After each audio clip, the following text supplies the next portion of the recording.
ভৰি ছিঙি যায় আৰু তেজেৰে লুতুৰি পুতুৰি হৈ থকা অৱস্থাত মানুহজনক লখৰা আৰক্ষীৰ তত্বাৱধানত আৰু লখৰা ৰাস মহোৎসৱৰ নেতৃত্বত থকা বিষয়ববীয়াসকলে ততাতলিকে তেওঁক চিকিৎসালয়লৈ লৈ যায় আৰু তেওঁৰ অৱস্থা একেবাৰে সংকটজনক। কাৰণ কিয় কৈছো জানে আপোনালোকে সকলোৱে পাইছে নিউজটো। যোৱাকালি আছিলে 20 নৱেম্বৰ আৰু 20 নৱেম্বৰৰ দিনাখনে লখৰা ৰাসত নাইট্ৰজেন গেছৰ চিলিণ্ডাৰ এটা ব্লাষ্ট হৈ তাত এজন যুৱকৰ দুখন ভৰি ছিঙি যায়।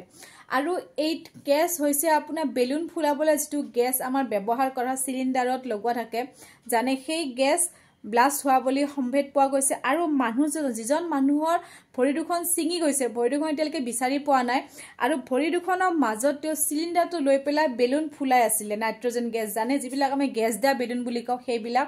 আৰু সঁচাকৈ আচৰিত ধৰণৰ কথা। আৰু তাত উদ্দেশ্য আছিলে নেকি কাৰোবাৰ যে কিবা হয়তো বম চমৰো কিবা সম্ভেদ হ'ব পাৰে বা চিলিণ্ডাৰো হ'ব এতিয়ালৈকে তাত কোনো সম্ভেদ পোৱা যোৱা নাই বাৰু।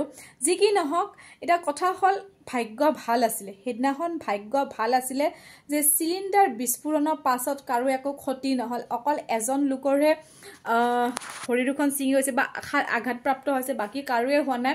এইটো সঁচাকৈ বহুত সৌভাগ্য বুলি ক'ব লাগিব। কাৰণ কিয়নো লখৰাৰ ৰাস বুলি ক'লে জানে সকলোৱে তাত আপোনাৰ 20,000তকৈ অধিক লোকৰ সমাৱেশ হৈছিলে আৰু সেই সমাৱেশত তৎক্ষণাত গধূলি সময় আপোনাৰ চিলিণ্ডাৰটো নাইট্ৰজেন গেছৰ চিলিণ্ডাৰটো ব্লাষ্ট হৈ যায় আৰু ব্লাষ্ট হোৱাৰ পাছতে অঞ্চল জুৰি এটা চাঞ্চল্যকৰ সৃষ্টি হয় আৰু মানুহজনক ততাতলিকে মেডিকেলত লৈ যোৱা হৈছে।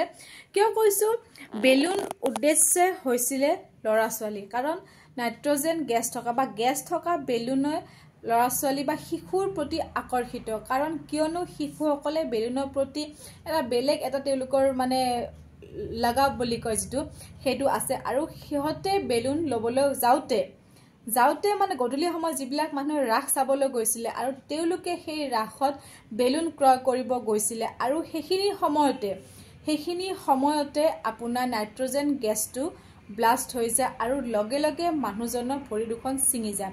এতিয়া মানুহজন বেলুন বেপাৰীয়ে আছিল নে তাত ৰাস চাবলৈ অহা ব্যক্তিয়ে আছিল তাৰ কোনো সম্ভেদ পোৱা যোৱা নাই। গতিকে সঁচাকৈ বহুত ভয় লগা কাণ্ড হৈছে। আজিকালি ঘৰৰ পৰা বাহিৰ হ'ব লগা মানে ল'বৰ কাৰণে ভয় লগা হৈছে নহয় জানো। গতিকে এইটো সঁচাকৈ বহুত অভাৱনীয় কথা মানে ভাবিবই নোৱাৰি। সঁচাকৈ আপোনালোকে গম পাইছেনে নাজানো মোৰ শুনি পেলাই কালি ৰাতিয়ে মোক শুনাবলৈ নিউজটো কিন্তু মই বনোৱা সময় হোৱা নাই। এই বেটা দেখা পাইছে আঁঠুৱাটো তাক শুৱাই থৈ দিছোঁ তাক শুৱাই মেলি থৈহে মই এতিয়া ভিডিঅ'টো বনাইছোঁ আৰু ভিডিঅ'টো বনাই মই এতিয়া দোকানলৈ যাম। গতিকে আপোনালোকৰ মতামত জনাব দেই।